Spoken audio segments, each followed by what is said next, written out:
Dear students, सफलता classes में आपका स्वागत है। मैं डॉक्टर अरुण कुमार आप लोगों की केमिस्ट्री की समस्याओं का समाधान करने के लिए, और जैसा कि इस टाइम पर लॉकडाउन चल रहा है, उस टाइम पर हम अपने आप को कैसे प्रिपेयर रखें, किस तरह से हम अपनी केमिस्ट्री को तैयार करें, और स्पेशली जो 11th के स्टूडेंट्स हैं जो कि इस टाइम पर थोड़ी ज्यादा टेंशन में रहते हैं, वो अपने आप को कैसे मैनेज करें। तो देखिए, जैसा कि आप जानते हैं इस टाइम पर कि 11th क्लास के जो स्टूडेंट्स हैं वो या तो उनके 10th के जो एग्जाम हैं, कुछ स्टूडेंट्स के तो हो चुके हैं, लेकिन कुछ स्टूडेंट्स के 10th के एग्जाम अभी रिमेनिंग है, अभी बाकी हैं। तो ऐसी स्थिति में एक प्रॉब्लम ये आ गई कि उनके एग्जाम खत्म हुए नहीं और लॉकडाउन हो गया। तो थोड़ी सी दिक्कत उनके सामने ये आई कि वो क्या करें, क्योंकि जो 10th क्लास का सिलेबस है वो ऑलरेडी सब तैयार कर चुके हैं, उस सारे सिलेबस को तो वो पढ़ चुके हैं, इसलिए उसको तो पढ़ने का अब उनका मन नहीं करता है। लेकिन ये बात जरूर है कि नया तो उनको सीखना है, तो हम तैयार हैं आपको नया कुछ सिखाने के लिए।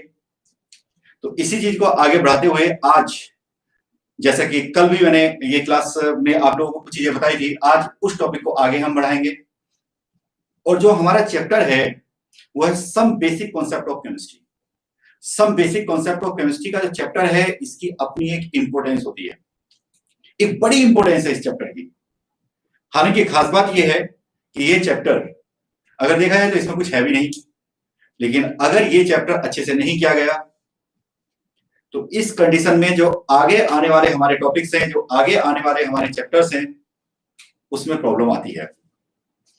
इसलिए बेटा ये जरूरी है कि हम इस चैप्टर को और मेरी लैंग्वेज में समझ समझ के समझें। तो ये चैप्टर समझना जरूरी है, इसकी हर एक कॉन्सेप्ट को समझना हमारे लिए कंपल्सरी होगा। ये एक न्यूमेरिकल टॉपिक है, ये एक न्यूमेरिकल चैप्टर है। इसके अंदर आपको न्यूमेरिकल्स ही करने होते हैं। पहले आप जानते हैं कि जो बेसिक कॉन्सेप्ट्स हैं, जो बेसिक पॉइंट्स हैं, पहले आप उनको पढ़ते हैं, और बेसिक पॉइंट्स को पढ़ने के बाद फिर आप सीधा कॉन्सेप्ट्स पे जाते हैं, और कॉन्सेप्ट्स को क्लियर करने के लिए आप क्वेश्चंस को करते हैं। तो वहां पर क्वेश्चंस को करना आपके लिए कंपल्सरी हो जाता है, ताकि आपकी जो एक एनालिटिकल अप्रोच है वो तैयार हो सके। तो जिस तरह से मैंने कल आप लोगों को कुछ क्वेश्चंस कराए थे, उसी सीरीज में मैं आज भी कुछ क्वेश्चंस आप लोगों को कराऊंगा। आज भी मुझे कुछ ऐसे ही क्वेश्चंस आप लोगों को कराने हैं, ताकि आप लोगों की जो चीजें हैं वो क्लियर हो सके। मैंने जो चीजें आपको कराई थी उसमें मैंने आपको बताया था कि मोल के जो क्वेश्चंस हैं वो किस तरह के आते हैं। लेकिन मोल से रिलेटेड एक टॉपिक और होता है जिसको हम कहते हैं कंसंट्रेशन टर्म्स। कंसंट्रेशन टर्म्स के टॉपिक को हम दो पार्ट में डिवाइड कर लेते हैं। कंसंट्रेशन टर्म वाला जो टॉपिक है, जिसमें आप लोग कंसंट्रेशन टर्म्स पढ़ते हैं कि सॉल्यूशन ज्यादा कंसंट्रेटेड है या फिर सॉल्यूशन कम कंसंट्रेटेड है, इस टॉपिक को जो आप लोग समझते हैं, इसको हम दो पार्ट में डिवाइड कर लेते हैं कंसंट्रेशन टर्म को। एक तो हमारे पास में ऐसी कंसंट्रेशन टर्म होती हैं जो कि नंबर ऑफ मोल्स के ऊपर बेस्ड होती हैं, यानी कि उन्हें हम मोल्स के अकॉर्डिंग सोल्व करते हैं। और दूसरी जो कंसंट्रेशन टर्म होती हैं उनको हम इक्विवेलेंट वेट के अकॉर्डिंग सोल्व करते हैं। तो एक कंसंट्रेशन टर्म यानी कि नॉर्मेलिटी या उससे रिलेटेड जो टॉपिक्स हैं या उससे रिलेटेड जो क्वेश्चंस हैं, उनको तो हम यहां पर नहीं कर सकते अभी, क्योंकि उसके लिए हमें oxidation number, valence factor, equivalent weight ये समझना होगा, और उसके बाद में फिर नॉर्मेलिटी कंसंट्रेशन टर्म को समझेंगे। लेकिन वो जो कंसंट्रेशन टर्म है, जो नॉर्मेलिटी कंसंट्रेशन टर्म है, उसे बेटा आप लोग पढ़ोगे जाकर के रिडॉक्स रिएक्शंस में, उसको वहां पर डिस्कस किया जाएगा। लेकिन अगर मैं अभी यहां पर बात करता हूं, तो अभी हम जिसकी बात कर रहे हैं वो है मोलैलिटी, परसेंटेज, पीपीएम कंसंट्रेशन या फिर मोल फ्रैक्शन, यानी कि इस तरह के जो टॉपिक्स हैं उनसे रिलेटेड क्वेश्चंस की बात मैं यहां पर करने वाला हूं। थोड़ा सा आप लोग जानते हैं, कुछ आपको आइडिया है, और कुछ चीजों को हम लोगों को समझना होता है, डिटेल में पढ़ना होता है। देखिए बेटा, अगर मान लीजिए मैं यहाँ पर बात करता हूं और सबसे पहला जो हमारा यहाँ पर पॉइंट है वो है what is the meaning of molarity. सबसे फर्स्ट पॉइंट है molarity and it is represented by capital M. तो मोलरिटी को जो हम रिप्रेजेंट करते हैं वो करते हैं कैपिटल एम से। ये 11th का टॉपिक है, 11th का फर्स्ट चैप्टर का टॉपिक है। उसी में कुछ चीजें मैंने बताई है और कुछ चीजें मैं बता ही रहा हूं अभी। देखिए, अगर मैं इसकी बात करूं तो इसको हम कैसे डिफाइन करेंगे, हाउ टू डिफाइन। इसका मतलब होता है नंबर ऑफ मोल्स। इसका मतलब होता है जो सॉल्यूट है, सॉल्यूट के number of moles divided bye, यहां पर हमारे पास में आता है volume of solution in litre. तो ये तो हो गया इसका फॉर्मूला। इसका फॉर्मूला है कि number of moles of solute divided by volume in litre, it is the formula. अब देखिए इसके ऊपर क्वेश्चंस किस तरह से बन सकते हैं, किस तरह से हम क्वेश्चंस को सोच सकते हैं वो देखते हैं। मानिए उन्होंने ये कहा है कि हमारे पास में एक तो सॉल्यूशन है जिस पर लिखा हुआ है 1 मोलर HCl सॉल्यूशन। एक सॉल्यूशन है जिस पर लिखा हुआ है हमारे पास 1 मोलर HCl सॉल्यूशन। तो क्वेश्चन ये है कि इस सॉल्यूशन की स्ट्रेंथ क्या होगी। तो आप कहेंगे कि सर आपने तो मोलरिटी टर्म लिखा है लेकिन आपने स्ट्रेंथ बोल दिया है। देखिए बेटा, तभी तो सीखोगे, तभी तो आपको चीजें सीखने को मिलेंगी। अगर मान लिया मैं सीधा ये कह दूं कि भाई इतने मोल और इतने लीटर के अंदर डाले गए तो उसमें करेंगे क्या, सीधा फॉर्मूला अप्लाई करेंगे, क्वेश्चन सोल्व हो जाएगा।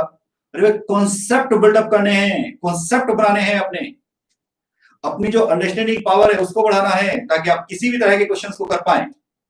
तो इसके लिए यहाँ पर एक टर्म आ गई और वो टर्म मैंने यहाँ पे कह दी स्ट्रेंथ। तो मैंने कहा कि मोलरिटी इतनी है, तो बताइए इस केस में स्ट्रेंथ का क्या मीनिंग होगा, स्ट्रेंथ कितनी होगी।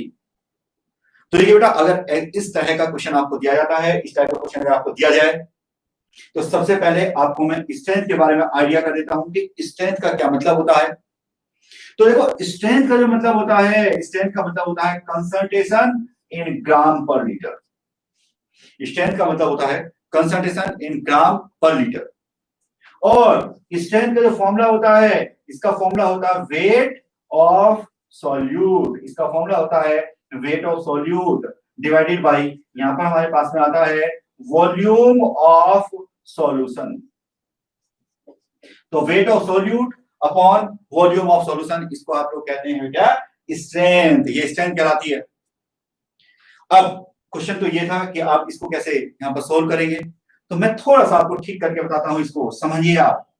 मानिए आपके पास में मोलरिटी है, तो मोलरिटी का मतलब क्या है, मोलरिटी का मतलब मैंने बताया number of moles upon volume, number of moles upon volume. और नंबर ऑफ मोल की जगह पे क्या रख सकते हो आप रख सकते हो weight of solute divided by molecular weight divided by, यहां पर लिखोगे मोलर वेट। तो weight of solute divided by molar weight, तो ये तो हो गए नंबर ऑफ मोल्स। और यहाँ पर हमारे पास में वॉल्यूम बिल्कुल ऐसा जैसा वहां पर लिखा हुआ था, वॉल्यूम मैंने ऐसा ही यहाँ पर लिख के छोड़ दिया है, वॉल्यूम ऐसा ही लिखा हुआ है हमारे पास। अब आप क्या करोगे, थोड़ा सा देखिए, मोलरिटी, ये है molarity that is equal to weight upon volume. समझ लीजिए वेट अपॉन वॉल्यूम। इसको एक बार चेक करिए कि ये क्या है हमारे पास। तो अगर आप यहां पर वेट अपॉन वॉल्यूम की बात करते हैं तो weight upon volume that is known as strength. तो मैं यहां पर क्या करूंगा, मैं यहां पर लिखूंगा strength divided by molecular mass, यहां पर m हो गया। फॉर्मूला थोड़ा सा केयरफुली समझा जाए, केयरफुली याद रखा जाए, फॉर्मूला ध्यान से समझा जाए। Molarity is equal to strength upon molecular mass. Formula बिल्कुल डायरेक्ट है, molarity is equal to strength upon molecular mass. Given question के अंदर मैंने यहां पर मोलरिटी दे रखी है और आपसे स्ट्रेंथ को पूछा है। तो अगर हम स्ट्रेंथ को कैलकुलेट करना चाहते हैं तो जब देखिए strength that is equal to molarity into molecular mass. तो strength that is equal to molarity into molar mass. वैसे भी देखो याद रखने का तरीका है, आपको ध्यान से याद रखना है, strength is equal to double m। तो जहां डबल हो जाएगा वहां तो स्ट्रेंथ अपने आप ही हो जाएगी। तो याद रखिए, इस तरीके से आप याद भी रख सकते हैं इस चीज को कि strength equal to double m होता है, जिसमें एक m का मतलब होता है मोलरिटी और दूसरे m का मतलब होता है मोलिकुलर मास। तो इस केस में जो गिवन क्वेश्चन है यहाँ पर strength that is equal to molarity की वैल्यू वो बात दे रखी है और मोलर मास HCl का आप निकाल लेंगे दैट विल बी 36.5 तो इससे हमारे पास में ये आ जाएगा 36.5 ग्राम पर लीटर।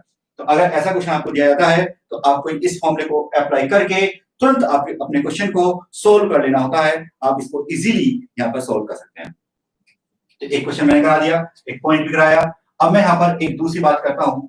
मोलरिटी कंसंट्रेशन टर्म के बाद एक और कंसंट्रेशन टर्म है, उसको मैं यहाँ पर पहले बताऊंगा, उसके बाद फिर क्वेश्चन कराऊंगा, क्योंकि क्वेश्चन हमारे लिए बहुत जरूरी है, क्वेश्चन ही आते हैं। ठीक, तो देखिए क्वेश्चन टॉपिक है हमारे पास में कि what is the meaning of molality. It is represented by small m। इसको स्मॉल m से हम रिप्रेजेंट करते हैं। और क्वेश्चन ये है कि मोलैलिटी का मीनिंग क्या होता है। तो अगर मैं मोलैलिटी के मीनिंग की बात करूं तो इसका मीनिंग होता है यहाँ पर नंबर ऑफ मोल्स होगा, यहाँ पर होगा number of moles divided bye, यहाँ पर हमारे पास में आएगा वेट ऑफ सॉल्वेंट। यहाँ पर वेट ऑफ सॉल्वेंट आएगा, और वो भी किसमें आएगा, वो भी हमारे पास में किलोग्राम में आएगा।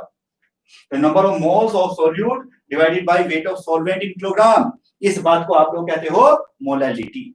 ये मोलैलिटी कहलाती है। अब देखिए मैं क्या बताना चाह रहा हूं उसको समझिए। मान लीजिए क्वेश्चन में ये कहा गया, क्वेश्चन बिल्कुल स्ट्रेट है, एकदम बिल्कुल सीधे सीधे क्वेश्चन है, उसकी मैं बात कर रहा हूं। क्वेश्चन में कहा गया कि हमारे पास में 1 मोलर H2SO4 का सॉल्यूशन है। क्वेश्चन में यह भी कहा गया कि इस सॉल्यूशन की डेंसिटी 1.2 ग्राम पर मिलीलीटर है, इतनी इसकी डेंसिटी है। तो बताओ बेटा इस केस में इसकी मोलैलिटी क्या होगी, बताओ इस केस में मोलैलिटी की वैल्यू क्या होगी, ये आपसे पूछा जा रहा है। इस तरह के क्वेश्चन को सोल्व करना, मैं उम्मीद करता हूं कि इसको सोल्व किया जाएगा और इसको सोल्व करके इसका आंसर निकाला जाएगा। सोचिए एक बार कि अगर इस तरह से क्वेश्चन आपको दे दिया जाए जिसमें मोलैलिटी आपको बता दी गई है और इसमें मोलैलिटी को आपसे पूछा जा रहा है कि बताओ मोलैलिटी इस केस में क्या होगी, मोलैलिटी को पूछा जा रहा है, तो how to solve the question, कैसे सोल्व करेंगे। तो देखिए आपको एक ही बात याद रखनी है, कोई ज्यादा टेंशन वाली बात नहीं है। आपको एक बात याद रखनी है, दो कंसंट्रेशन टर्म है यहाँ पर, एक है मोलैलिटी और एक है मोलैलिटी। जो मोलैलिटी कंसंट्रेशन टर्म है इसका फॉर्मूला होता है number of moles of solute upon volume of solution, मतलब इसमें वॉल्यूम आता है। लेकिन याद रखिए मोलैलिटी का फॉर्मूला ऊपर लिखा हुआ है और मोलैलिटी में वॉल्यूम नहीं आता है। तो दो कंसंट्रेशन टर्म हो गई, मोलैलिटी में वॉल्यूम आता है और मोलैलिटी में वॉल्यूम नहीं आता है। याद रखिए कि अगर एक ऐसी कंसंट्रेशन टर्म हो जिसमें वॉल्यूम आता है और दूसरी एक ऐसी कंसंट्रेशन टर्म हो जिसमें वॉल्यूम नहीं आता है, अगर ये दो कंसंट्रेशन टर्म आ जाए कहीं पर भी, अगर ऐसा हो जाता है तो देखो बेटा आपको करना क्या है, मैं आपको समझा रहा हूं। इस केस में आपको करना यह है कि जो कुछ दिया हुआ है पहले आप उसको, जो कुछ दिया हुआ है पहले उसको एनालाइज करके यहां पर लिख दीजिए। फिर जो पूछा गया है फिर उसमें देखिए कि आपको किसकी रिक्वायरमेंट है, आपको क्या क्या जरूरतें हैं यहाँ पर, फिर उसको चेक करिए। कैसे, देखिए समझिए। अगर यहाँ पर 1 मोलर है तो इसका मतलब क्या है समझो। इसका मतलब है कि 1 मोल H2SO4, 1 मोल H2SO4 1000 मिलीलीटर सॉल्यूशन के अंदर प्रेजेंट है। ये इसका मीनिंग था भाई, ये आपको समझना था कि 1 मोल H2SO4 इतने मिलीलीटर सॉल्यूशन के अंदर प्रेजेंट है।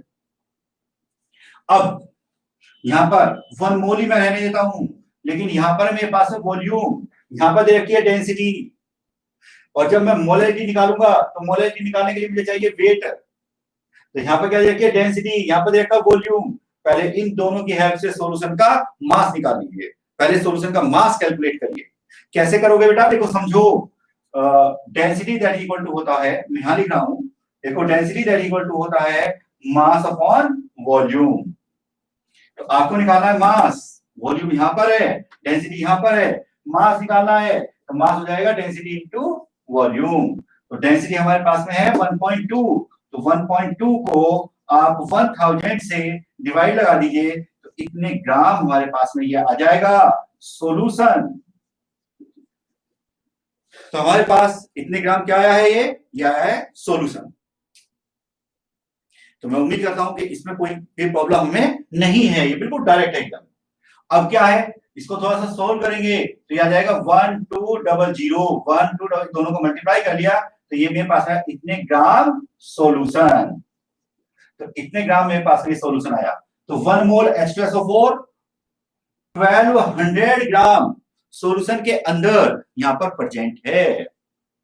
तो ये इतने 1 मोल और 1200 ग्राम सॉल्यूशन के अंदर प्रेजेंट है। लेकिन आपको चाहिए था क्या, मोलैरिटी निकालने के लिए आपको क्या चाहिए था, मोलैरिटी निकालने के लिए आपको चाहिए था यहां पर मास ऑफ सॉल्वेंट।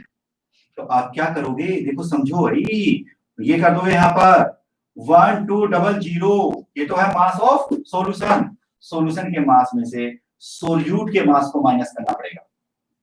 सोल्यूट है मेरे पास 1 मोल, तो सोल्यूट 1 मोल है तो ये हो जाएगा 98 ग्राम।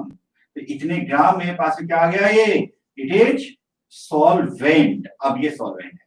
अब आपके पास में 1 मोल H2SO4 और इतने ग्राम सॉल्वेंट यहां पर प्रेजेंट है। दो चीजें हुई। तो यहां से आप क्या चीज कैलकुलेट कर सकते हो, आप यहां पर फाइंड आउट कर सकते हो मोलैरिटी। तो मोलैरिटी होती है number of moles of H2SO4 यानी कि 1 दे रखा है divided by weight of solvent. Weight of solvent का मतलब यहां पर मेरे पास 98, लेकिन ये ग्राम में आएगा, इससे ऊपर यहां पर आप कर दोगे 1000। तो इसकी हेल्प से आप यहां पर मोलैरिटी को फाइंड आउट कर सकते हो।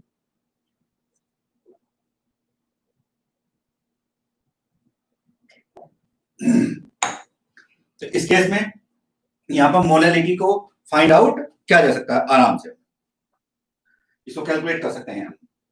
तो it's a very easy and simplified concept, बिल्कुल सीधा सीधा कॉन्सेप्ट है, जिसमें बेटा आपसे यहां पर मोलैरिटी दे दी गई थी और मोलैरिटी को पूछ लिया गया। ठीक, तो अब मैं यहां पर इस क्वेश्चन को थोड़ा सा और अलग वे में ले जाऊंगा और उस क्वेश्चन को भी आपको सोल्व करना है। मैं क्वेश्चन यहां पर लिखता हूं, आपको उसको सोल्व करना है। क्वेश्चन क्या है उसको देखना है आपको। देखो क्वेश्चन ये है मेरे पास में,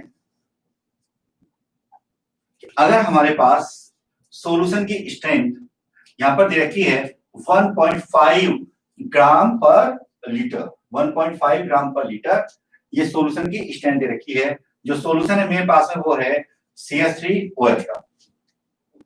CH3OH का एक सॉल्यूशन है और उस सॉल्यूशन की स्ट्रेंथ आपको दे रखी है 1.5 ग्राम पर लीटर। जो हमारे पास में ये सॉल्यूशन है इसकी डेंसिटी यहां पर 1.02 इतने ग्राम पर मिलीलीटर है। देखो बेटा एक बात का ध्यान रखना, एक बहुत बड़ा अंतर होता है इसमें, एक बहुत बड़ा डिफरेंस होता है। स्ट्रेंथ का मतलब होता है ग्राम पर litre, weight of solute present in 1 litre. लेकिन याद रखिए ये अलग चीज है। ये यहां पर क्या है कि ये जो ग्राम यहां पर लिखा हुआ है ये सोल्यूट का वेट है और जो लीटर है वो सॉल्यूशन का वॉल्यूम है। लेकिन यहां पर नहीं है ऐसा, यहां पर जो ग्राम लिखा हुआ है सॉल्यूशन का वेट है और जो ml है ये सॉल्यूशन का वॉल्यूम है। दोनों यहां पर सॉल्यूशन के लिए है, इसलिए डेंसिटी और स्ट्रेंथ में कंफ्यूजन नहीं होना चाहिए। डेंसिटी मैंने दे दी है। अब आपसे जो यहां पर पूछा जा रहा है, आपसे पूछा जा रहा है कि इसके मोलैरिटी कितनी होगी और मोलैलिटी कितनी होगी। ये दो कंसंट्रेशन टर्म यहां पर आपसे पूछी गई है कि इनकी वैल्यू बताएं कि इनकी वैल्यू कितनी आएगी। तो देखिए इसको हम सोल्व कर सकते हैं, इसको हम चेक कर सकते हैं, इसको हम निकाल सकते हैं आराम से कि इस केस में आंसर क्या आएगा। और मेथड वही, देखिए खास बात यह है कि मैं बार बार एक ही मेथड रिपीट करूंगा, एक ही बात को बताऊंगा, एक ही चीज को समझाऊंगा। कारण यह है कि एक ऐसा कॉन्सेप्ट, एक ऐसा स्टैंडर्ड कॉन्सेप्ट उसको बार बार बदला नहीं जाना चाहिए। ये नहीं होना चाहिए कि कभी हम ऐसे करा रहे हैं क्वेश्चन, कभी हम ऐसे कर रहे हैं, कभी ऐसे कर रहे हैं, ऐसे कंफ्यूजन हो जाएगा भाई। तो हमारे कॉन्सेप्ट फिक्स्ड होने चाहिए कि इस तरह के क्वेश्चन आएंगे तो हम ऐसे सोल्व करेंगे और उस कॉन्सेप्ट को हमें टेक्निकली समझने का, टेक्निकली अप्लाई करने का जो तरीका है वो सीखना होगा, वो जरूरत होती है हमारी। देखो कैसे, इस केस में स्ट्रेंथ दे रखी है, डेंसिटी दे रखी है, ये पूछा गया और ये पूछा गया। सबसे पहले मैं बात करता हूं कि अगर आपको मोलैरिटी फाइंड आउट करनी हो, मोलैरिटी अगर फाइंड आउट करनी हो तो इसका फॉर्मूला क्या होता है। मोलैरिटी का फॉर्मूला होता है कि यहां पर आएगा हमारे पास में number of moles, number of moles of solute divided by, यहां पर हमारे पास में आएगा वॉल्यूम, यहां पर आएगा वॉल्यूम ऑफ सॉल्यूशन। इसका मतलब ये निकला कि मोलरिटी को फाइंड आउट करने के लिए मुझे दो चीजों की रिक्वायरमेंट है, number of moles and volume. तो नंबर ऑफ मोल्स और वॉल्यूम यहां से हम चेक कर सकते हैं इजीली और कोई प्रॉब्लम नहीं है। और चाहे तो क्वेश्चन में डायरेक्ट फॉर्मूला भी लगा सकते हैं और चाहे तो ऐसे भी चेक कर सकते हैं। तो क्या होगा, molarity that equal to number of moles of solute. तो यहां पर वेट दे रखा है 1.5 gram of solute, 1.5 gram of solute. समझ लीजिए एक बार, यहां पर 1.5 ग्राम ऑफ सोल्यूट है मेरे पास, ये रहा, ये है सोल्यूट और ये मेरे पास है पर litre, it is a solution. बस इतनी सी बात है, याद रखेंगे, ये हमारे पास में है सॉल्यूशन।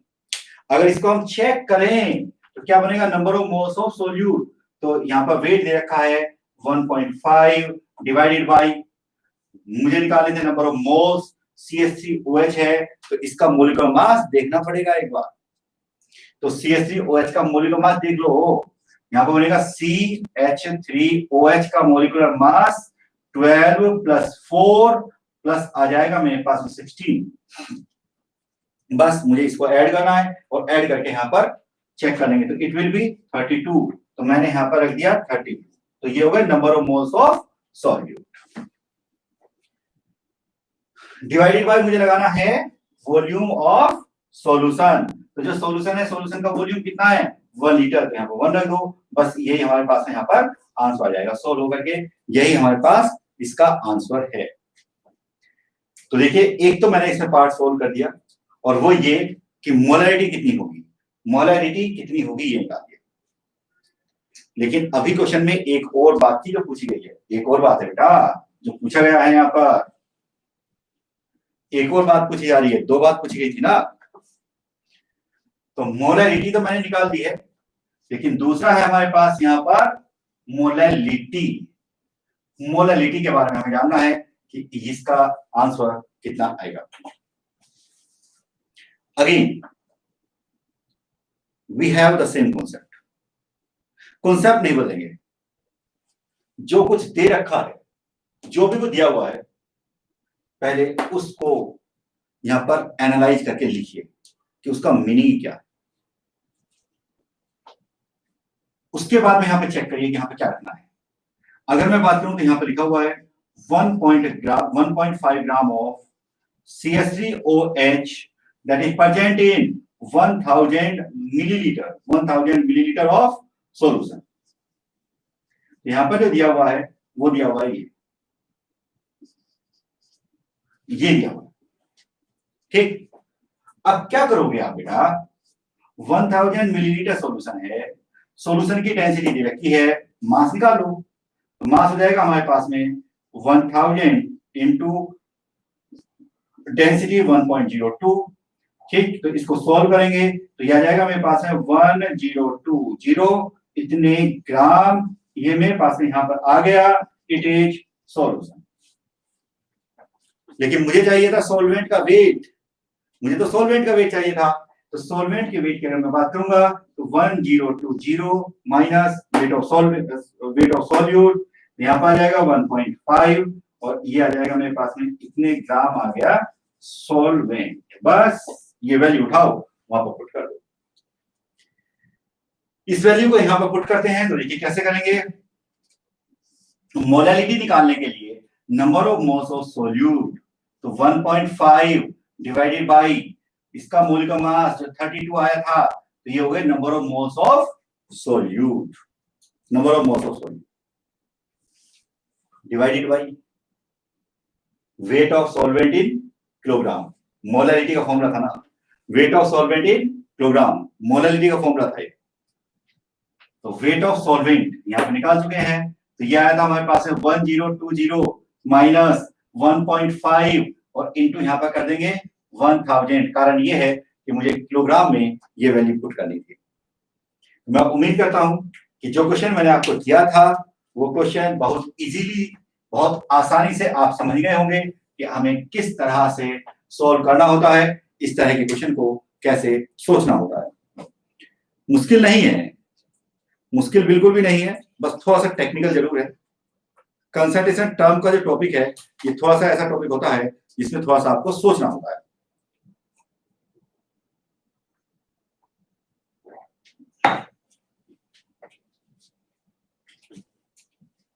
तो मैंने ये क्वेश्चन भी आपको कराया, इस तरह के क्वेश्चन को कैसे डील करते हैं ये मैंने आपको बताया कि अगर मोलैरिटी दे रखी हो तो मोलैलिटी में, मोलैलिटी दे रखी हो तो मोलैरिटी में, स्ट्रेंथ दे रखी हो तो उसको मोलैरिटी या मोलैलिटी में किस तरह से हम चेंज करते हैं ये बात समझाई।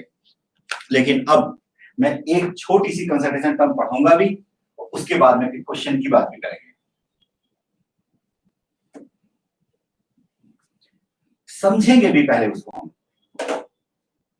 और वो क्या है उसको देखिए। हमारे पास है मोल फ्रैक्शन। हम जो इस बार बात कर रहे हैं वो बात कर रहे हैं मोल फ्रैक्शन, इसको हम रिप्रेजेंट करते हैं एक्स से। मोल फ्रैक्शन, मोल फ्रैक्शन का जो मतलब होता है वो ये होता है कि किसी भी सब्सटेंस के नंबर ऑफ मोल्स टोटल के रेस्पेक्ट में कितने हैं, किसी भी सब्सटेंस के नंबर ऑफ मोल्स टोटल के रेस्पेक्ट में कितने हैं, इस बात को कहा जाता है मोल फ्रैक्शन। जैसे मान लो एक कंपोनेंट मेरे पास में ए है, दूसरा कंपोनेंट मेरे पास में बी है, इसके नंबर ऑफ मोल्स मैंने मान लिए एन ए है, इसके नंबर ऑफ मोल्स मैंने मान लिए एन बी है। ये मैंने नंबर ऑफ मोल्स लिख दिए इनके। अब आपसे कहा गया कि ये बताओ कि भाई ए का जो मोल फ्रैक्शन है वो कितना होगा। तो अगर आपसे कहा जाता है कि ए का मोल फ्रैक्शन मत बताओ, एक्स ए यानी कि mole fraction of A that is equal to number of moles of A divided by total moles, number of moles of A divided by total moles, इसको कहेंगे आप मोल फ्रैक्शन ऑफ ए। तो हमने mole fraction of A find out किया। बिल्कुल same उसी तरीके से अब क्वेश्चन ये है कि मोल फ्रैक्शन ऑफ बी, इसका क्या मतलब है। तो अगर मैं मोल फ्रैक्शन ऑफ बी की बात करता हूं तो mole fraction of B that is equal to होता है number of moles of B divided by number of moles of A plus number of moles of B. बात हुई, जिसका मोल फ्रैक्शन निकालना हो उसके मोल ऊपर डिवाइडेड बाय टोटल मोल रख दीजिए। अगर आप ऐसा करते हैं तो इस केस में आप किसी भी स्पीशीज का मोल फ्रैक्शन फाइंड आउट कर सकते हैं। ये क्वेश्चन बहुत पूछा जाता है, सभी स्कूल्स के अंदर पूछा जाता है, इस टाइप के क्वेश्चन बहुत आते हैं, कंपटीशन में आते हैं। मतलब ये क्वेश्चन आप समझ लो कि जो कंसल्टेशन टर्म के क्वेश्चंस हैं ये बहुत पूछे जाते हैं। कभी कुछ दे देंगे, दूसरी कंसल्टेशन टर्म पूछ लेंगे, एक कंसल्टेशन टर्म देंगे, दूसरी पूछेंगे, ऐसे क्या जाता है। अब मैं यहां पर भी एक क्वेश्चन दूंगा, और क्वेश्चन क्या है वो देखिए एक बार। देखिए बेटा, क्वेश्चन नंबर 4 मैं यहां पर मान लेता हूं। क्वेश्चन ये है कि हमारे पास में आयोडीन है और उस आयोडीन को आपने बेंजीन के अंदर डाल दिया है। आयोडीन को बेंजीन के अंदर डाल दिया गया है। तो अगर आयोडीन को बेंजीन के अंदर डाल दिया हमने, तो बताइए इस केस में अगर इसका मोल फ्रैक्शन, जो हमारे पास में आयोडीन है, आयोडीन का मोल फ्रैक्शन अगर 0.4 है, या 0.4 के बजाय थोड़ा कम कर देता हूं, इसको 0.2 ले लिया मैंने, तो मैंने कहा कि आयोडीन का मोल फ्रैक्शन आयोडीन और बेंजीन के सॉल्यूशन के अंदर 0.2 है। तो बताओ बेटा इस केस में सॉल्यूशन की मोलैलिटी क्या होगी।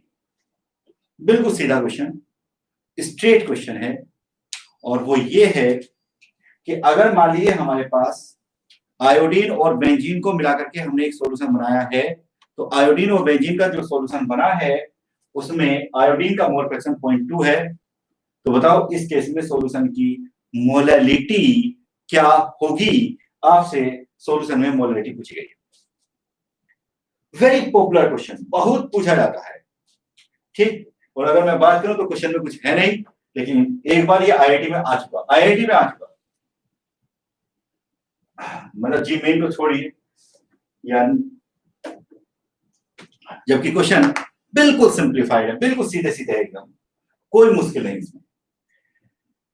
क्वेश्चन ये है कि आयोडीन और बेंजीन का एक सॉल्यूशन है जिसमें आयोडीन का मोल फ्रैक्शन 0.2 दिया गया है, तो बताइए इस केस में सॉल्यूशन की मोलैलिटी क्या होगी, ये आपसे पूछा है। तो देखिए बेटा, मैं तो एक ही बात सिखाई है और एक ही बात जो सिखाई है उसी के हिसाब से क्वेश्चन को सॉल्व भी करूंगा। हर एक क्वेश्चन के लिए अलग अलग कॉन्सेप्ट नहीं, ये नहीं कि आप किसी क्वेश्चन के लिए क्या कॉन्सेप्ट ले आए, किसी के लिए तो उलझ जाओगे भाई। आपके पास जो कॉन्सेप्ट है उनको अप्लाई करने का जो तरीका है वो आपको पक्का आना चाहिए। कॉन्सेप्ट्स की ज्यादा जरूरत नहीं है लर्निंग की, मेन बात यह है कि जो कॉन्सेप्ट आपके पास है, जितनी चीजें हैं आपके सिलेबस की, जो टॉपिक आपके अपने सिलेबस के हैं, उनको अप्लाई कैसे करें, उनको अप्लाई करना सीखना है। तो अगर मैं बात करता हूं, ये दिया हुआ है, जब भी कभी ऐसे करके दे दिया जाए तो सबसे पहला काम आपका क्या होगा, आप जो कुछ दे रखा है उसको एनालाइज कर दीजिए। तो अगर आप इसको एनालाइज करते हैं तो मैं यहां पर बोल रहा हूं कि यहां पर है हमारे पास में इसकी वैल्यू ये 0.2 दी गई है, तो इसको आप ऐसे कह सकते हैं यहां पर कि 0.2 मोल, 0.2 मोल I2 का मेरे पास है, तो इस टाइम पर 0.8 मोल, 0.8 मोल मेरे पास में बेंजीन का होगा, हम ये कह सकते हैं। बस ये सेंटेंस जिसने समझ लिया, जिसने ये वाला पॉइंट समझ लिया, याद रखिए कि उसे इस तरह की क्वेश्चन दिक्कत आ ही नहीं सकती। तो क्वेश्चन में जो कहा गया है वो ये कहा गया है कि आयोडीन और बेंजीन के का जो मिक्सचर है, जो सॉल्यूशन है, उसमें आयोडीन का मोल फ्रैक्शन 0.2 है, तो बताइए इस केस में सॉल्यूशन की मोलैलिटी क्या होगी। मैं क्या बोल रहा हूं, मैं ये कह रहा हूं कि अगर इसका 0.2 मोल है तो इसका 0.8 होगा। आप कहोगे कि सर ऐसा क्यों, अरे भाई निकाल के देख लो, अगर इसका हमारे पास में 0.2 मोल है तो मोल फ्रैक्शन कैसे निकालोगे, देखो ऐसे निकालोगे ना, 0.2 अपॉन 0.2 तो इसका हो गया और 0.8 इसका कर दिया आपने, यहां पर हो जाएगा मेरे पास में 0.2 अपॉन 1, यानी कि 0.2 आ गया ना, ये आ गया। अब आप मेरे से कहोगे सर ये तो बात सही है, आपने तो क्या किया, जो यहां लिखा उसके अकॉर्डिंग ये प्रूव कर दिया। लेकिन मैं आपको समझाता हूं कि इसके लिए अप्रोच आपको क्या लगानी होती है, आप कैसे सोचेंगे। बस आप ये कर लें कि जितना मोल फ्रैक्शन दे रखा है, जितना भी यहां पर मोल फ्रैक्शन दिया गया है, इसमें 0.2 मोल इसके ले लें। इस कंडीशन में जो टोटल मोल है, इस कंडीशन में जो हमारे पास टोटल मोल है वो 1 होंगे, तो 0.2 मोल हमारे पास आयोडीन के, तो टोटल मोल जो हमारे पास में आएंगे दैट विल बी 1। अगर टोटल 1 है तो मैंने 1 में से 0.2 को माइनस कर दिया, 0.8 आ गया। तो मतलब ऐसे करते हैं इसको। तो इस कंडीशन में आपके पास आयोडीन का मोल फ्रैक्शन था और मैंने इसको ऐसे लिखा, लेकिन अब मुझे करना क्या है वो भी समझ लो। मुझे तो ये करना था कि भाई मोलैलिटी बताओ कितनी है। तो अगर मैं ये चाहता हूं कि यहाँ पर मोलैलिटी निकाली जाए, तो देखिए अब तो बहुत आसान हो जाएगी मोलैलिटी को निकालना। मोलैलिटी को निकालना अब आसान है, कैसे निकालेंगे, number of moles of solute, solute के मोल दे रखे हैं 0.2 डिवाइडेड बाय आपको रखना होता है यहाँ पर वेट ऑफ सोलवेंट, यहाँ पर आपको सोलवेंट का वेट रखना होता है। सोलवेंट के मोल तो है बेटा, सोलवेंट के मोल तो है, वेट तो नहीं है, तो कुछ नहीं, मोल तो है ना हमारे पास, मोल दे रखे हैं 0.8 और मोलिकुलर मास बेंजीन का चेक कर लो, दैट विल बी 78, वो 78 आ जाएगा। तो ये आया मेरे पास में इतने ग्राम सोलवेंट, ग्राम में आया है, मोलैलिटी के फॉर्मूले के अंदर किलोग्राम में था, इसे ऊपर आपको 1000 करना पड़ेगा, ये करना पड़ेगा आपको। तो अगर आपने ऐसा कर दिया तो तुरंत यहां पर मोलैलिटी फाइंड आउट हो जाएगी, मोलैलिटी निकल जाएगी। तो देखिए मैंने किस तरह के क्वेश्चन कराए हैं, मुश्किल नहीं, टफ नहीं, मैं ऐसे क्वेश्चंस की बात कर रहा हूं बेटा जो कंसेप्चुअल होते हैं, जो कंसेप्चुअली आपसे पूछे जाते हैं, जिससे आपके ये कॉन्सेप्ट क्लियर हो कि मोल फ्रैक्शन वास्तव में क्या है, मोलैरिटी वास्तव में क्या है, मोलैरिटी वास्तव में क्या है, जिससे ये चीजें क्लियर हो, मैं उनकी बात कर रहा हूं। चलिए इसी की सीरीज में एक और क्वेश्चन करते हैं और उसको देखते हैं कि वो किस तरह से सोल्व होगा। देखिए क्वेश्चन नंबर 5। क्वेश्चन नंबर 5 में है कि हमारे पास, यहां पर मैं NaCl कोई भी ले लेता हूं, मान लिया हमारे पास में यहां पर NaCl का एक एक्वस सॉल्यूशन दिया गया है। NaCl का एक एक्वस सॉल्यूशन दिया गया है और यहां पर दिया हुआ है कि ये हमारे पास में 1 मोलर है। तो आपसे पूछा गया, बिल्कुल आसान है, ये पूछा गया है कि 1000 मिलीलीटर सॉल्यूशन है, तो 1000 मिलीलीटर सॉल्यूशन के अंदर Na+ कितने हैं ये बताओ भाई। सेम उसी तरीके से Cl- कितने हैं ये बताओ। देखिए कितना आसान क्वेश्चन है। क्वेश्चन है 1 मोलर 1000 मिलीलीटर सॉल्यूशन है, तो बताओ इस केस में Na+ टोटल कितने हैं और Cl- टोटल कितने हैं, ये आपसे पूछा जा रहा है। इस टाइप के क्वेश्चंस को सॉल्व करना। तो याद रखिए कि मैं केवल कॉन्सेप्ट मजबूत करवाने पे लगा हुआ हूं कि आपके कॉन्सेप्ट मजबूत होने चाहिए, और यही काम आप लोगों को अपने एग्जाम के अंदर भी करना होता है। अपने एग्जाम के अंदर भी आपको जो कॉन्सेप्ट हैं अगर उनको लगाने की, जो कॉन्सेप्ट हैं अगर उनको लगाने की ट्रिक आपने सीख ली, how to apply the concept, तो याद रखिए कि आप एग्जाम में बिल्कुल भी मार नहीं खा सकते, आपको कोई भी प्रॉब्लम नहीं आ सकती। और बस दिक्कत क्या है, दिक्कत ये है कि बहुत बार जिस तरह के क्वेश्चंस हमने किए हुए होते हैं, जिस टाइप के क्वेश्चंस हमने कर रखे होते हैं, जब डायरेक्ट उस टाइप का क्वेश्चन ना आए तो हम एकदम से घबरा जाते हैं, एग्जाम में घबरा जाते हैं। फिर जब हम घबरा जाते हैं तो इस कंडीशन में जो आसान भी क्वेश्चन हो जाते हैं, वो आसान क्वेश्चन भी हमारे से गलत होने लगते हैं। हमें उल्टा सोचना है, हमें अपने कॉन्सेप्ट को अप्लाई कर करके उनकी प्रैक्टिस करके इतना मजबूत कर देना है कि जो क्वेश्चन है वो हमें बहुत आसान लगे। जब हम एग्जाम में बैठे, एग्जाम का जो लेवल है उससे ऊपर के हमने क्वेश्चंस कर रखे हैं, तो जिस टाइम पे हम एग्जाम में बैठे उस टाइम पे कुछ है ही नहीं इसमें। उससे क्या होगा कि अगर कोई टफ क्वेश्चन भी होगा तो वो भी आप ठीक कर ले जाएंगे, बशर्ते कि केयरफुल होकर करें और कॉन्फिडेंस ना रखें। लेकिन अगर आप करेंगे तो कॉन्फिडेंस जब अच्छा होता है तो उस कंडीशन में सब क्वेश्चंस फटाफट होते हैं। खैर देखिए एक बार, ये दिया हुआ था, कैसे करेंगे? तो देखिए कुछ नहीं करना, मोलैरिटी के फॉर्मूले को घुमा के लगा दो। जो मोलैरिटी का फॉर्मूला होता है, मोलैरिटी का फॉर्मूला था हमारे पास में, molarity that is equal to, यहां पर था नंबर ऑफ मोल्स, यहां पर था number of moles divided by volume in litre. ये फॉर्मूला था, इस ही फॉर्मूले को लगाना है। थोड़ा सा इसको घुमा दीजिए। सबसे पहले फाइंड आउट करिए यहां पर number of moles of NaCl। ये क्वेश्चन था, इस क्वेश्चन के अकॉर्डिंग सोल्व करना है। पहले number of moles of NaCl, पहले मैं NaCl के नंबर ऑफ मोल्स को चेक करूंगा। क्या तरीका होगा? मोलैरिटी इनटू वॉल्यूम, ये निकालना है तो इन दोनों को मल्टीप्लाई कर दो। तो अगर मैं इन दोनों को मल्टीप्लाई कर देता हूं तो मोलैरिटी देखा 1 और वॉल्यूम भी देखा देखो 1 लीटर, 1000 ml यानी कि 1 लीटर। तो यहाँ पर 1 इंटू 1 हो जाएगा, यानी कि मेरे पास में आ गए 1 मोल। तो हम यहां पर ये कहेंगे कि NaCl के 1 मोल है।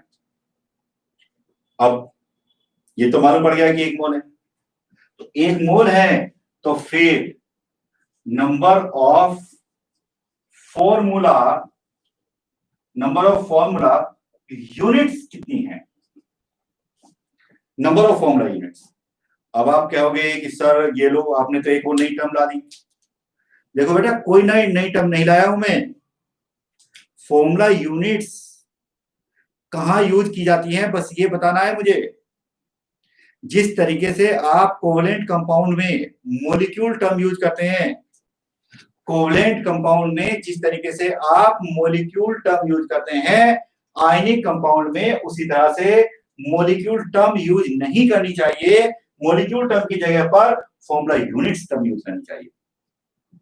जैसे मैं बोलता हूं कि वाटर के मेरे पास 10 मॉलिक्यूल हैं,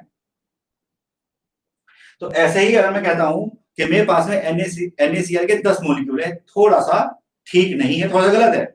ये ज्यादा प्रिसाइजली जो मुझे बोलना चाहिए कि मेरे पास में 10 NaCl फॉर्मूला यूनिट्स हैं।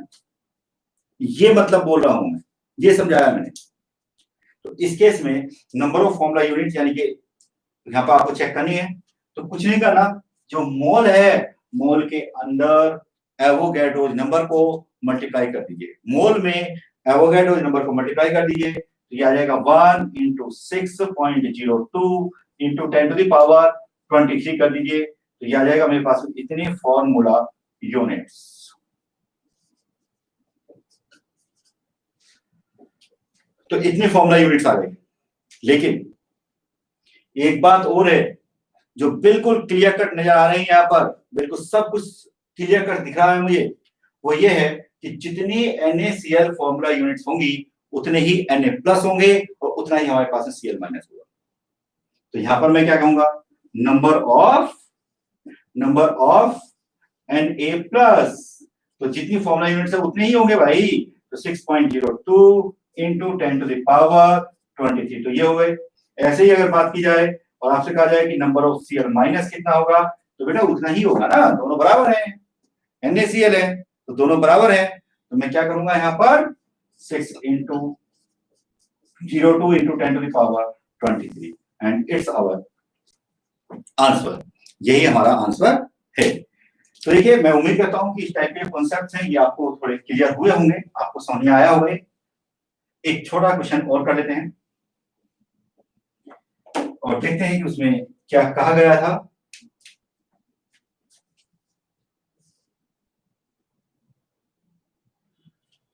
देखिए, अगर मैं क्वेश्चन की बात करता हूं तो वो इस तरह के क्वेश्चन दे देते हैं, बिल्कुल सीधा स्ट्रेट क्वेश्चन। क्वेश्चन ये है कि अगर हमारे पास में 4 डिग्री सेंटीग्रेड टेम्परेचर है, तो इस पर जो वाटर की डेंसिटी होती है वो 1 ग्राम पर मिलीलीटर होती है। तो मेरे पास है 4 डिग्री सेंटीग्रेड टेम्परेचर, वाटर की डेंसिटी 1 ग्राम पर ml मैंने मान ली। दोनों बातें ये दे रखी हैं। इसके बाद में आपसे ये कहा गया है कि जो हमारे पास वाटर है, वाटर की मोलैरिटी बताओ क्या है। इसकी मोलैरिटी डिसाइड करिए कि वाटर की मोलैरिटी क्या होगी। तो it's a method by which we can find out the concentration of a pure solvent. तो मैं एक ऐसे तरीके की बात कर रहा हूं जिसके हेल्प से आप ये फाइंड आउट कर सकते हैं कि एक प्योर सॉल्वेंट की कंसंट्रेशन कैसे चेक की जाती है, उसको कैसे फाइंड आउट किया जाता है। Concentration of pure solvent. तो अगर इस तरह का क्वेश्चन आपको दे दिया जाए तो कोई चिंता की बात नहीं करनी। इस केस में क्या होगा कि केवल एक ही चीज है, सॉल्वेंट भी वही है, सॉल्यूट भी वही है, सब कुछ वही है। तो इस केस में आप क्या करोगे, जो दिया गया है आपको बेटा, देखो वो ये दिया गया है, क्या दिया गया है, 1 ग्राम H2O that is present in 1000 millilitre of water. दोनों चीजें सिमिलर ही हैं, इनमें कोई डिफरेंस है ही नहीं, बिल्कुल आइडेंटिकल है। आइडेंटिकल है तो फॉर्मूला अप्लाई करिए। क्या करोगे, molarity that is equal to number of moles of solute 1/18 हो जाएगा, divided by volume of solution in litre. तो वॉल्यूम दे रखा है हमारे पास में कितना, 1000 मिलीलीटर, लीटर में कन्वर्ट कर दिया मैंने यहाँ पर, ठीक। लेकिन यहाँ पर जो आया है ये काहे में आया है, इस टाइम पे ये मोलैरिटी है, तो ये क्या रख दिया मैंने, ग्राम में रखा था और ये थोड़ा सा बस गड़बड़ था, यहाँ पर ये पर ml था बेटा, तो पर ml था, तो यहाँ पर ये थोड़ा सा सही कर लेते हैं, यहाँ पर ml ही लिखा हुआ था, ठीक है। तो इतने ml हमारे पास है 1 ml H2O, तो ये था हमारे पास इतना। तो देखिए इस केस में क्या है कि 1 ग्राम H2O 1 मिलीलीटर, तो 1 ग्राम के अंदर नंबर ऑफ मोल्स इतने हो गए और 1 मिलीलीटर के अंदर इतने लीटर हो गए। बस अब आपको इसको सोल्व करना है, सोल्व करके देखोगे तो ये आ जाएगा हमारे पास है 1000/18 और इसको सोल्व करोगे तो ये आ जाएगा 55.56 molar. It is the concentration of water, यही कंसंट्रेशन ऑफ वाटर होती है। तो देखिए बेटा, मैंने आज आप लोगों को, देखो मैंने बिल्कुल एकदम बेसिक से तो नहीं लिया था, लेकिन कुछ आपको बताया था कौन कौन से क्वेश्चंस कैसे कैसे पूछे जाते हैं। तो जो हमारा रेगुलर बैच है, जो हमारा रेगुलर बैच है, जो इंटरेक्टिव बैच है 11th क्लास का जो स्टार्ट हो रहा है, उसमें बिल्कुल सिस्टमेटिक वे में शुरुआत से लेकर के बिल्कुल सिस्टमेटिक वे में टॉपिक को पहले समझना और समझ करके उसके बाद में चीजों को आगे करते हुए जाना, ये टॉपिक हम लोग अपने रेगुलर बैच में करेंगे। तो मैं उम्मीद करता हूं कि मेरे इस सेशन से आप लोगों को फायदा मिला है और आप लोगों ने चीजों को समझा है। ठीक, तो thank you very much to all the students और नेक्स्ट सेशन पे फिर देखने चीजों को। Thank you.